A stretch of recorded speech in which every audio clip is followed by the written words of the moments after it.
बांग्ला माने जो बंगाल का जो पहचान है, बांग्ला माने रसगोल्ला, बांग्ला माने मिष्टी दुई, बांग्ला माने माछ भात, बांग्ला माने बांगालियाना कल्चर, बांग्ला माने उग्र मेजाज नय, माने उग्र जो वो होता है मिजाज, वो बांग्ला में सॉफ्ट मिजाज होता है, हाँ, एग्रेसिव नहीं होता।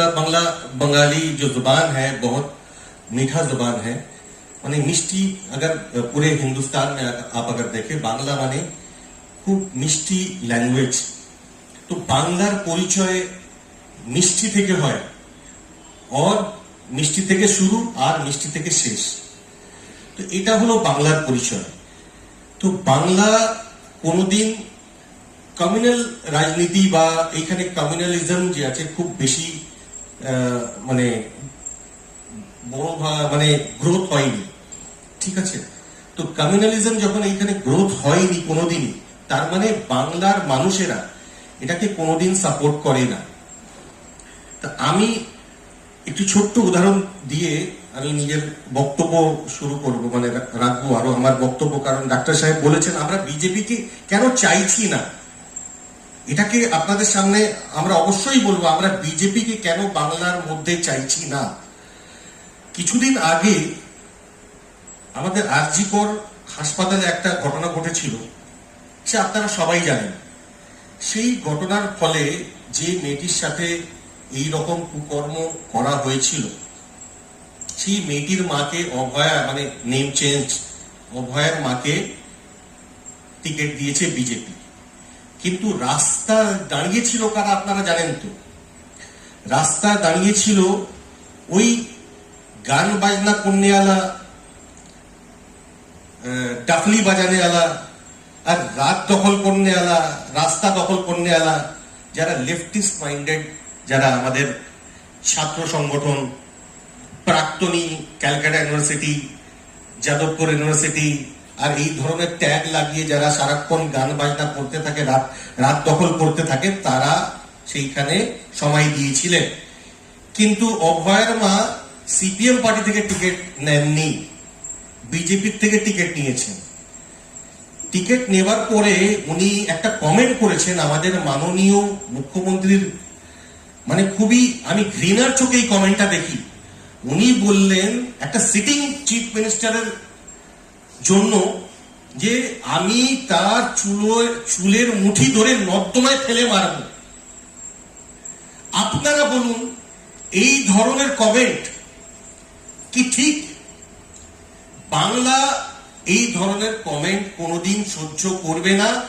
বাংলার মহিলারা, বাংলার মা বোনেরা, বাংলার লোকেরা একটি সিটিং চিফ, সে যেই দলের হোক না কেন, আপনাদের আগেই বলে দিয়েছেন আমরা কোনো দলের ঝান্ডা হাতে তুলে ঘুরে বেড়াই না। আমরা সিভিল সোসাইটির লোক, আমরা নিঃস্বার্থে মানুষের জন্য কাজ করি। আপনারা জানেন ছোটনদাকে, আপনারা জানেন মানজার জাবিন সাহেবকে, ডাক্তার সাহেবকে, সারাক্ষণ খেদমতে খালক যাকে বলে মানুষের জন্য কাজ করে বেড়ান। কিন্তু বাংলার মধ্যে এই ধরনের কথাবার্তা, অশোভনীয় কথাবার্তা কোনোদিন বাংলার মানুষ সহ্য করবে না। হঠাৎ করে একটি পার্টিকে টিকিট দিল, তারপরে এই ধরনের কমেন্ট। আমরা এই কারণেই বিজেপিকে অপোজ করছি। আমরা আরেকটি গল্প, মানে আরেকটি কথা আমি বলতে চাই আপনাদের। আমার একজন খুবই কাছের লোক, সে সৌদি আরবে কাজ করেন। সৌদি আরবে আপনারা জানেন যে বাংলার অনেক মানুষ কাজ করে, ছেলেরা কাজ করে, সোনার হীরের কারিগর যারা, তারা কাজ করেন। সে আমার যে পরিচিত একজন ভদ্রলোক, তিনি শুধু ভোট দেওয়ার জন্য সৌদি আরব থেকে 90,000 টাকার টিকিট কাটিয়ে ওয়ান ওয়ে ফেয়ার এইখানে বাংলায় এসেছে শুধু ভোট দেওয়ার জন্য। তো তাহলে আপনারা চিন্তা করুন, এই এসআইআর এর মাধ্যমে কত মানুষের মধ্যে ভয় ঢোকানো হয়েছে, কত মানুষের যে নাম, এই যে টেকনিক্যাল জিনিসগুলো আপনার সামনে ছোটনদা রাখবেন, যে কত লোকের নাম বাদ দিয়ে এই বাংলাকে জয় করার চেষ্টা করা হয়েছে, বাংলা দখল করার চেষ্টা করা হচ্ছে। যে আপনারা জানেন যে 3 থেকে 4 লক্ষ আধা সেনাবাহিনী এইখানে আনা হয়েছে। এটা কি কাশ্মীর? এটা কি মণিপুর? এটা কি নর্থ ইস্টার্ন স্টেট যেখানে ইনসার্জেন্সি চলছে? তাহলে বাংলাকে দখল করার জন্য এত মরিয়া কেন বিজেপি? যে হেলদি ডেমোক্রেসি কাকে বলে? হেলদি ডেমোক্রেসিতে অপোজিশন থাকবে, অপোজিশন আওয়াজ তুলবে। বিজেপি শুধু ওয়ান পার্টি সিস্টেম এই ভারতবর্ষে করতে চাইছে। তাহলে ডেমোক্রেসি থাকলো কোথায়? একটা ছোট্ট স্টেট, ওদের দখলে কতগুলো স্টেট ভারতের। এই বাংলাকে দখল করার জন্য এত উঠো করে লাগার কি দরকার বিজেপিকে? যে 5-6টা স্টেটের চিফ মিনিস্টারকে এখানে আনা হয়েছে, প্রাইম মিনিস্টার যিনি 3 বছর থেকে মণিপুর যাননি, এখনো মণিপুর জ্বলছে, কিন্তু বাংলায় ঘন ঘন উনি আসছেন। হোম মিনিস্টার, যার মণিপুরের যে দাঙ্গা এখন লাগানো হয়েছে, আবার যে মণিপুর যে ভায়োলেন্স হিট, আবার ওইখানে আবার মণিপুর গরম হয়ে গেছে, আবার মণিপুরে রোজ অ্যাজিটেশন হচ্ছে। হোম মিনিস্টারের তো ওইখানে থাকার কথা, কিন্তু হোম মিনিস্টার বললেন যে আমি 15 দিন ধরে এইখানে থাকবো। কি করবেন? উনি ইলেকশনের কাজ করবেন। তার মানে হোম মিনিস্টার দেশের হোম মিনিস্টার না, হোম মিনিস্টার হচ্ছে বিজেপির হোম মিনিস্টার, মানে বিজেপির ইলেকশন মিনিস্টার।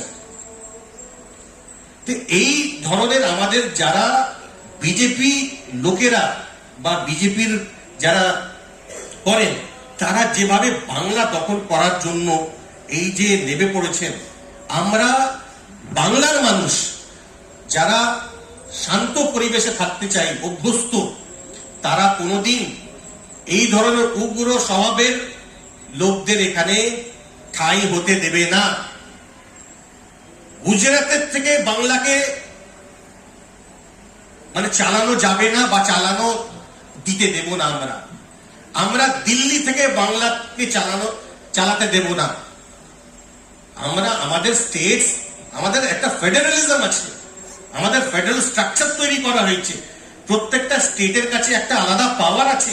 আপনি স্টেটকে পাওয়ারলেস করে দিতে চাইছেন, স্টেটকে পঙ্গু করে দিতে চাইছেন। এই জন্য আমরা বিজেপিকে ভোট দিতে দেব না। ইউপিতে ক্রাইমের যে পার্সেন্টেজ আছে, রাজস্থানে ক্রাইমের যে পার্সেন্টেজ আছে, মহারাষ্ট্রে, মধ্যপ্রদেশে যে পার্সেন্টেজ আছে ক্রাইম এগেনস্ট উইমেন, এরা মহিলা সশক্তিকরণের কথা বলে, মহিলা সশক্তিকরণ, ওমেন এম্পাওয়ারমেন্ট। এরা ওমেন এম্পাওয়ারমেন্টের, তারা নিজেদের স্টেটে দেখেছে কি তাদের স্টেটের কি অবস্থা। তারা বাংলায় এসে জ্ঞান দিচ্ছে যে বাংলায় মহিলাদের সুরক্ষা চাইছেন। আরে বাবা, নিজের স্টেটে আগে মহিলাদের সুরক্ষা দিন। আপনাদের হাতরাস মনে আছে তো, আপনাদের উন্নাও মনে আছে তো, আপনাদের কাটুয়া মনে আছে। আপনারা প্রাজ্জ্বল রেওয়ান্নাকে চেনেন যে 500 থেকে 1000 মহিলাদের সাথে দুষ্কর্ম করে,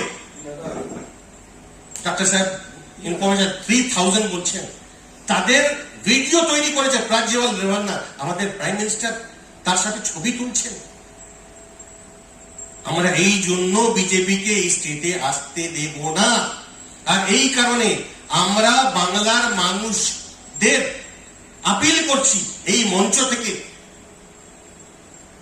বাংলার নাগরিক হয়ে, এখানে Urdu speaking civil society member আছেন, এখানে বাংলা স্পিকিং আছেন, আমরা সবাই কলকাতায় থেকে আমরা সারা বাংলার মানুষকে আপিল করছি, আপনারা কোনোদিন এই ফ্যাসিস্ট পার্টিকে, এই অটোক্র্যাটিক রুলারকে কোনোদিন বাংলার মধ্যে ঢুকতে দেবেন না। বাংলা দখল করলেই এরা বাংলার মধ্যে বুলডোজার চালাবে, এরা বাংলার মধ্যে প্রেজুডিস করবে, এরা বাংলার কোর্ট আর ন্যায় বিচার ব্যবস্থাকে ধ্বংস করে দেবে, এরা বাংলার মধ্যে মানুষের মধ্যে বিভেদ সৃষ্টি করে দেবে, এরা বাঙালিয়ানাকে নষ্ট করে দেবে। কিছুদিন আগে পর্যন্ত আপনারা জানেন আউট অফ টার্ন এই জ্ঞানেশ কুমারকে ওই পদে বসানো হয়েছে। গুজরাট ক্যাডারের যে লোক, হ্যাঁ, তাকে কত কি লুক্রেটিভ তার বাচ্চাদেরকে, তার পরিবারের লোকজনকে দেওয়া হয়েছে পোস্ট, আপনারা সবাই জানেন মিডিয়ার মাধ্যমে। আমরা আপনাদের মাধ্যমে, যে কজন মিডিয়া আপনারা বসে আছেন, আমরা আপনাদের মাধ্যমে বলতে চাই সারা বাংলার মানুষকে, আপনারা বিজেপির মতো ক্যান্সারকে আমাদের বাংলাকে নষ্ট করতে দেবেন না। এই ভুল কোনোদিন করবেন না। যদি একবার এইখানে চলে আসে, একবার এরা নাম নেয়, একবার মौका दीजिए বলেছিলেন না, मुझे मौका दीजिए नहीं तो बीच चौराहे पर फांसी लगा दीजिएगा। কি হলো? নোটবন্দি সাকসেস হলো? কালা ধন এলো? আরো কত ওয়াদা করেছিলেন 2 কোটি চাকরি দেবেন, হলো? এরা কোনোদিন নিজের প্রমিসকে ফুলফিল করার জন্য কোনো জায়গায় আসবে না। এইখানে এসেও 3000 টাকার ব্যাপারে বলছেন। এইখানে মানুষ, আরে ঠিক আছে টিএমসি তোলাবাজদের দল, ঠিক আছে, আমার কোনো অসুবিধা নেই টিএমসি কে তোলাবাজদের দল বলতে, কিন্তু আমরা ফ্যাসিস্ট দলকে আসতে দেব না। আমরা ফ্যাসিজমকে কোনোদিন এইখানে মানে পলটনে নেই দেंगे, গ্রোথ করতে দেব না। আমরা ফ্যাসিজমকে তোলাবাজি করব, তার বিরুদ্ধে আমরা লড়াই করব। আমরা যে তোলাবাজদের ছেড়ে দেবো বা কথা বলবো না তাদের বিরুদ্ধে কথা বলবো, কিন্তু যখনই আমরা দুটো ফ্যাসিজম আর তোলাবাজকে দেখবো, আমরা ফ্যাসিজমকে কোনো দিন বাংলার বুকে আসতে দেব না। কারণ ফ্যাসিজম আসলেই আপনি আমি এইখানে বসতে পারবো না। আমি আমার ডেমোক্রেটিক রাইটটা কাজে লাগাতে পারবো না। কোর্ট কে ভয় দেখানো হবে, জাজেসকে ভয় দেখানো হবে, জাজেসকে এক্সপ্লয়েট করা হবে, জাজেসকে ব্ল্যাকমেল করা হবে, যেটা হয়ে এসছে এতদিন থেকে। আপনাদের মাধ্যমে আমি সারা বাংলার মানুষজনদেরকে আপিল করছি, এই বিজেপির মতো ক্যান্সারকে বাংলার বুকে কোনোদিন ঢুকতে দেবেন না। কারণ যদি এই ক্যান্সার একবার চলে আসে, তাহলে বাংলাকে আর বাংলার মানুষদের এরা ধ্বংস করে দেবে। Thank you. স্পষ্ট করে যে বিষয়টা বলতে চাইছি সেটা হচ্ছে যে এটা যদি নির্বাচন হতো, ভোট হতো, তাহলে আমাদের সিভিল সোসাইটির মানুষদের নামতে হতো না। এর আগে অনেক নির্বাচন হয়েছে, আমাদের নামতে হয়নি। আসলে এটা একটা যুদ্ধ, এবং যুদ্ধ ঘোষণা করা হয়েছে ভারতবর্ষের সংবিধান, ভারতবর্ষের ধর্মনিরপেক্ষতা, ধর্মনিরপেক্ষ যে কাঠামো, যুক্তরাষ্ট্রীয় কাঠামো, এবং অন্তিমে ভারতবর্ষের সংবিধানের উপর আক্রমণ, সেটা নিষ্পত্তি করার জন্য এই নিষ্পত্তিমূলক যুদ্ধ হয়। বাংলা দখল করতে চাইছেন মানে যে আজকে আপনি যখন যুদ্ধ ছাড়া কি বলবেন বলুন? 50টা ট্যাঙ্ক কিসের, এই সাজোয়া গাড়ি আপনারা দেখেছেন তো, সাজোয়া গাড়ি বাংলায় কি প্রতিদিন 50টা সাজোয়া গাড়ি, কাশ্মীর থেকে যে সাজোয়া গাড়ি আপনার বিদেশের সঙ্গে, যাদের কোট আনকোট শত্রু দেশ বলে, তার সঙ্গে যুদ্ধের সময় ব্যবহার করা হয়। আপনারা দেখেছেন ওই ইরানে আর ইসরায়েলের যুদ্ধে এবং গাজার যুদ্ধে দেখবেন সমস্ত ব্যবহার করছে।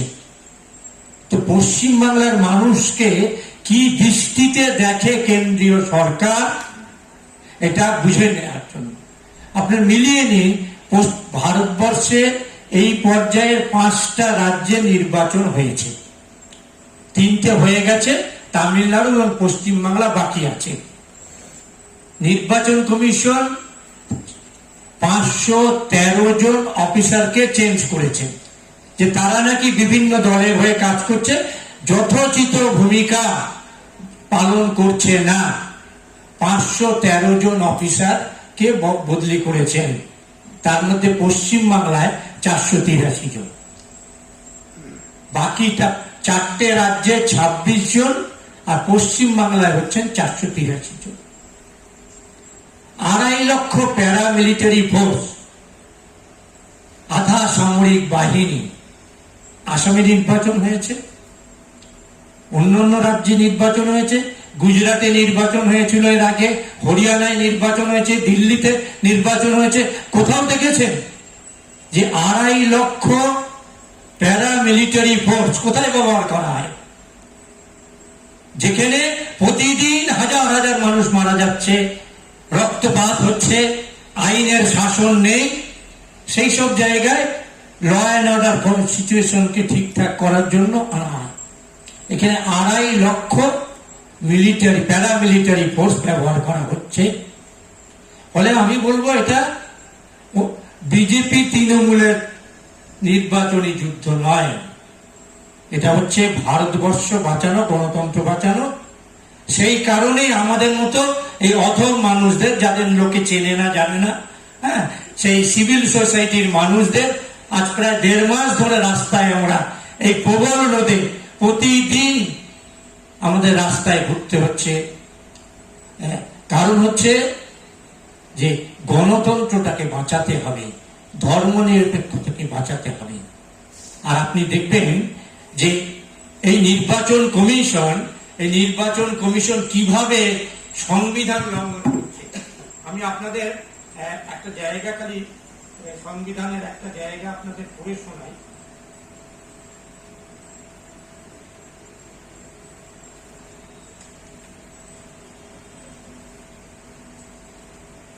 আমাদের নির্বাচন কমিশন কথায় কথায় বলছেন না, আর্টিকেল 325, 325, আর্টিকেল 325, 326, 327 এইগুলো বলছেন তো।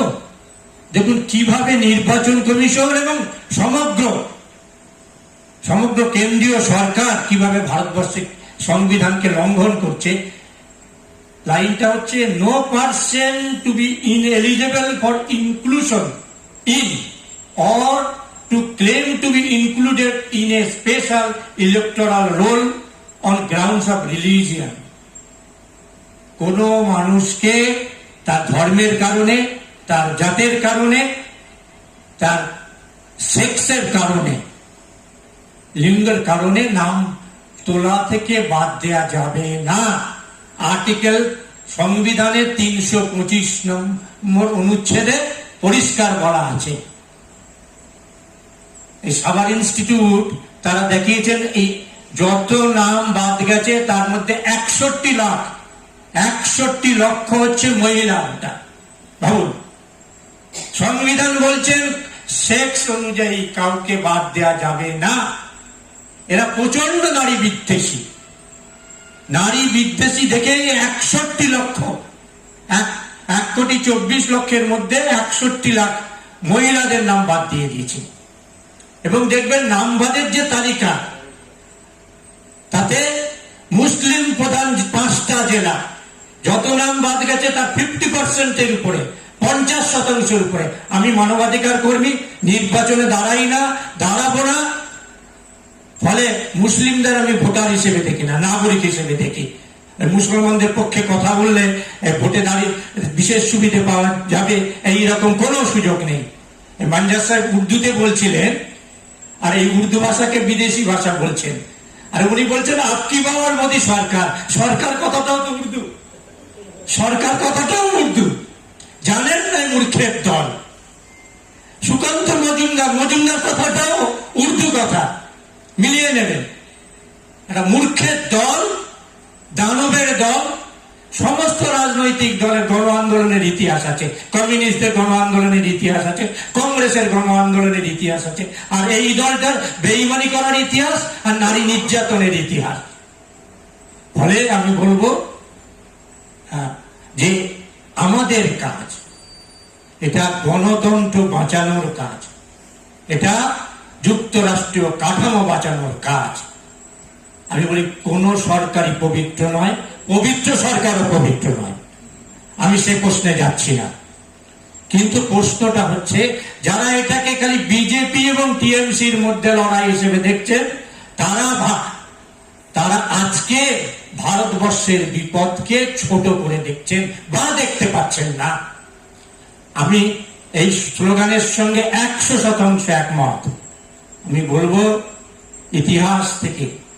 ইতিহাসে সিরাজদৌল্লা সঙ্গে যারা বেঈমানি করেছিলেন, সিরাজ সম্পর্কে নানা তার দুর্বলতা তুলে ধরে যারা বিরোধিতা করেছিলেন, তারা সেদিন বোঝেননি যে সিরাজের সঙ্গে বিরোধিতা করাটা সিরাজের সঙ্গে বেঈমানি করাটা আসলে ভারতবর্ষের সঙ্গে বেঈমানি করা হয়েছিল। সেদিনও জগৎ শেঠ টাকা নিয়ে হাজির হয়েছিল। আজও সেই জগৎ শেঠরা আছে। কেউ কেউ ধরা পড়েছে, ওটা আমি বলি হিমশৈলের চূড়া মাত্র, হিমশৈলের টিপ অফ দ্য আইসবার্গ। ফলে আমাদের কাছে জনগণ আছেন, আমাদের কাছে গণতন্ত্র আছে, আমাদের কাছে সত্য আছে। এবং এরা মুসলিম বিদ্বেষী শুধু না, এরা নারী বিদ্বেষী, আদিবাসী বিদ্বেষী, দলিত বিদ্বেষী। যে 91 লক্ষ লোকের নাম বাদ গেছে, আপনি দেখবেন তদন্ত করে, এরপরেই নিশ্চয়ই বেরোবে, ভোটের পরে বেরোবে যে অধিকাংশই হচ্ছে হত দরিদ্র মানুষ। যে মানুষের গঙ্গা ভাঙড়ে বাড়ি চলে যায়, সে প্রাণ বাঁচাবে। বন্যার জলে সুন্দরবনে যে মানুষের বাড়ি চলে যায়, সে তখন তার নিজের যান বাঁচাবে না, কাগজ বাঁচাবার চেষ্টা করবে। আদিবাসী মানে ভারতবর্ষের প্রাচীনতম নাগরিক। তুমি তাদের কাছে কাগজ চাইছো, কত বড় স্পর্ধা তোমার। বাংলার মানুষের কাছে আমাদের আবেদন, বিজেপির বিরুদ্ধে এবারে নির্বাচন হোক, গণভোট। ইতিমধ্যেই আপনারা দেখেছেন 92-93% আমার মা বোনেরা সবচেয়ে এগিয়ে আছেন। এই গণভোট দিন, বিজেপির বিরুদ্ধে গণভোট দিন। এমন শিক্ষা বিজেপিকে বাংলার মানুষ দেবে যে এটা আগামী দিনে অন্য কোন রাজ্যের উপর আক্রমণ করার সাহস না পায়। বাংলা দিয়ে ভারতবর্ষের স্বাধীনতা আন্দোলন শুরু হয়েছিল 1857 সালে, যেটাকে ইংরেজরা সিপাহী বিদ্রোহ বলতো। আসলে ওটা ভারতবর্ষের প্রথম স্বাধীনতার সংগ্রাম। আমাদের মঙ্গল পাণ্ডে ব্যারাকপুর থেকে শুরু করেছিল।